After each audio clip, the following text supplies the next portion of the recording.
If you like fiction that lacks compassion, you just want the raw, gritty pulp fiction, violent, psychopathic, criminally insane story, this is the book for you.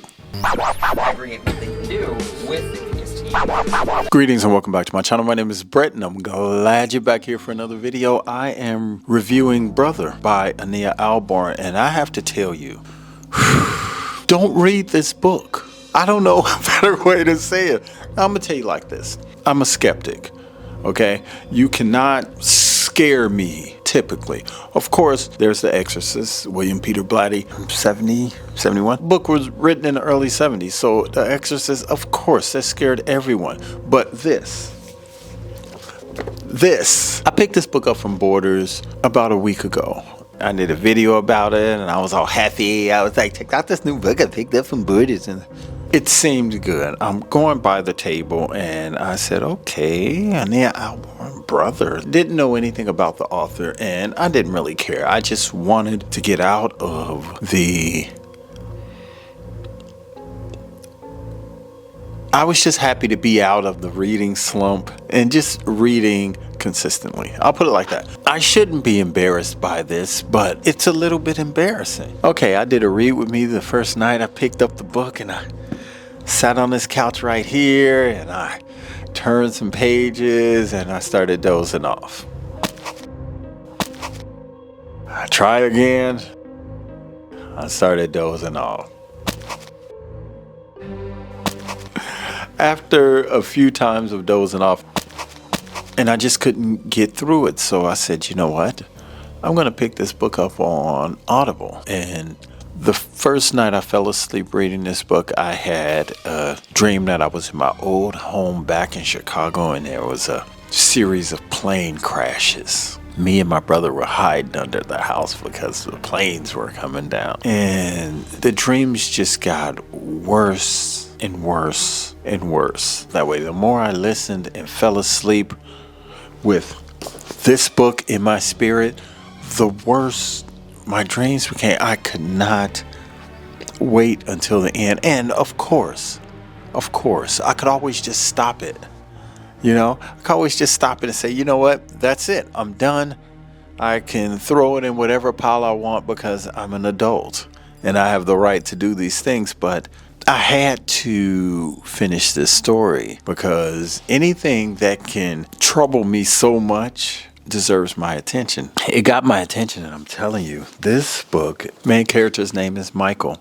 This book was copywritten in 2015. It was about a family in West Virginia. Now, pause. And the first thing I thought, family in West Virginia, okay, these, Appalachia. I thought of soft white underbelly and all of this stereotypical stuff about inbreeders and this and that. And I was like, you know what? That's just par for the course. So that's what I kind of thought, that this would just be a book about a family. And like Mike Myers, it's not like this family is going to be that violent, or just maybe just weird and uneducated, and all of those stereotypes that people tend to thrust on people based on where they live. I grew up in Chicago, so of course, when I went to the Army, I was a gangbanger. No matter what I said, no matter what I did, all of the NCOs, and it was like, oh, he from Chicago, he a gangbanger. Not a gangbanger.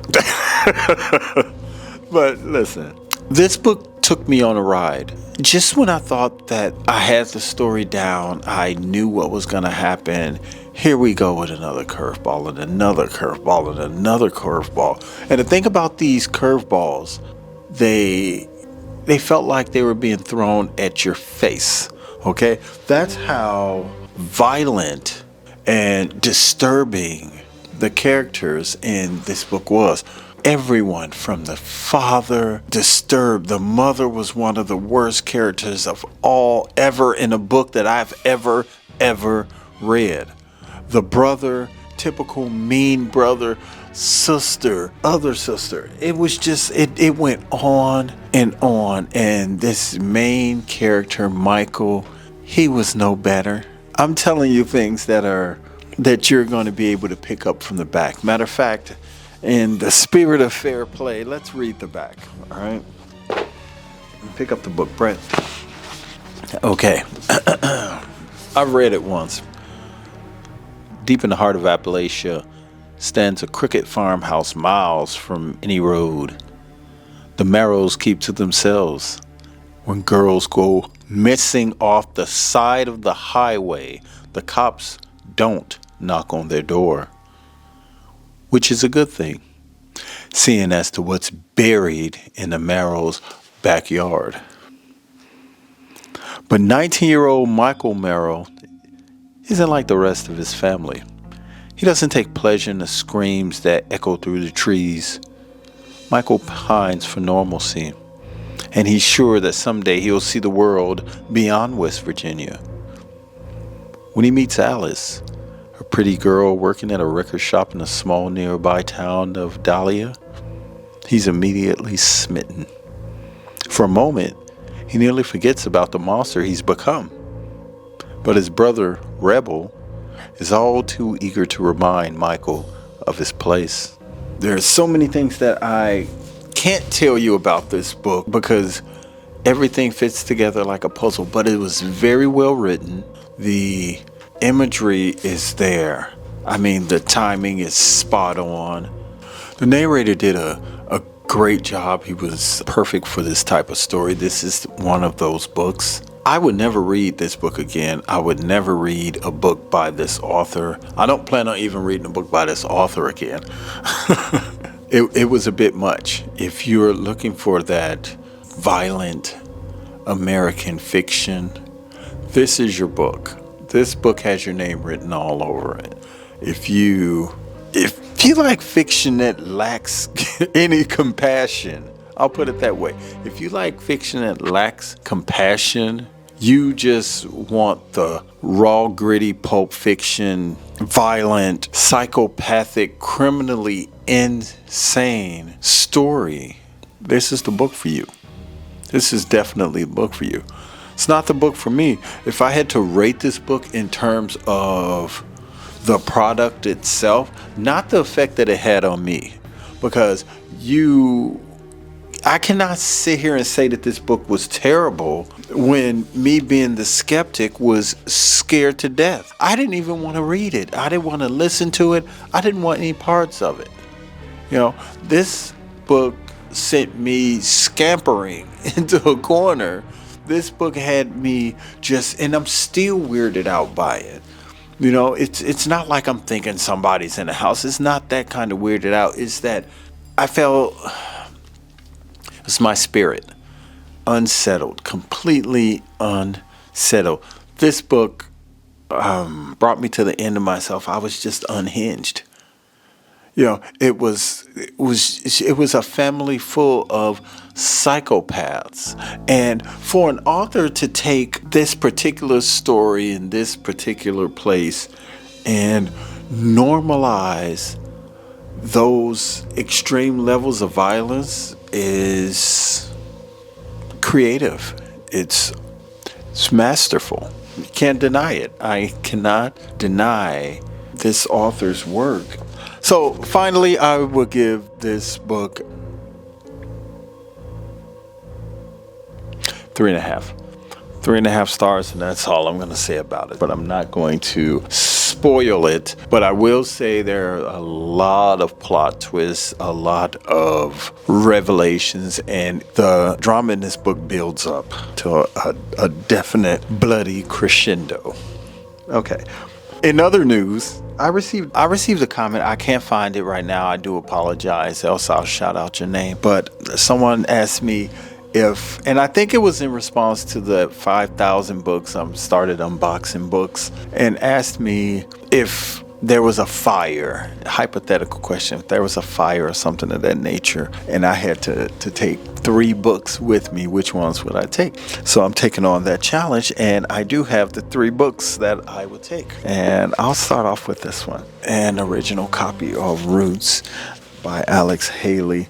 What makes this book very, very special to me is that it belonged to It belonged to my mother and it has her signature on there. Very, very old book. I believe this was 74.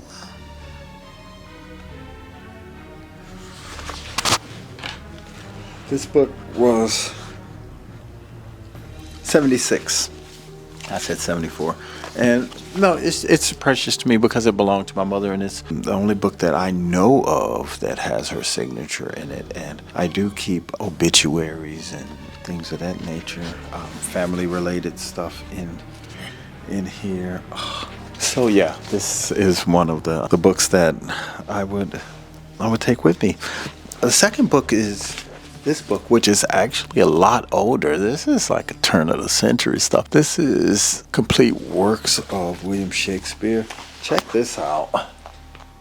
This is so old. I don't even want to open it. The cover's really tearing. It's very, very old. I'm thinking it was 1926 or 1906. I don't know how old it is specifically, and I'm not even going to open the pages to find out, but I would definitely take that book belonged to my brother. And I specifically remember, rest in peace Ryan, I specifically remember him saying that book is going to be worth some money one day. I was just proud to have it. So that's the two. And the third book is Billy by Albert French.